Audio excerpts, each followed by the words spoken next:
আপনারা যদি এরকম দ্বন্দ্ব করেন তাহলে বোঝা যায় স্বাধীনতা আপনাদের জন্য আশীর্বাদ নয়, স্বাধীনতা আপনাদের জন্য সমস্যা।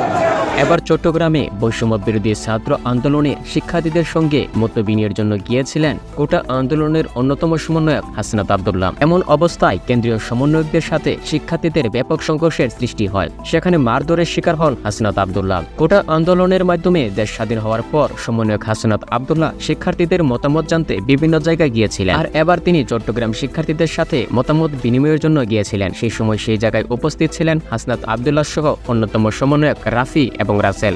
এই সময় কেন্দ্রীয় সমন্বয়ক রাসেল, রাফি এবং হাসনাত আব্দুল্লাহর সাথে ব্যাপক সংঘর্ষের তৈরি হয়। শিক্ষার্থীদের মতামত জানার জন্য হাসনাত আব্দুল্লাহ যখন বক্তব্য দিচ্ছিল তখন শিক্ষার্থীদের মধ্য থেকে একজন প্রশ্ন করেছিল যে আপনারা বলেছিলেন দেশকে উন্নয়নশীল করবেন, কিন্তু আপনারা তো দেশকে ধ্বংস করার চেষ্টা করছেন। এর জবাবে হাসনাত আব্দুল্লাহ বলেছিলেন যারা আমাদের বিপক্ষে কথা বলবে আমরা ভেবে নেব তারা স্বৈরাচারী শেখ হাসিনার হয়ে কথা বলছে।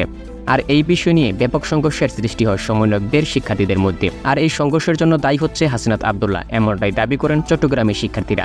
পরিস্থিতির স্বাভাবিক হলে সাথে সাথে সেখান থেকে হাসনাত আব্দুল্লাহকে বের করে দেন শিক্ষার্থীরা।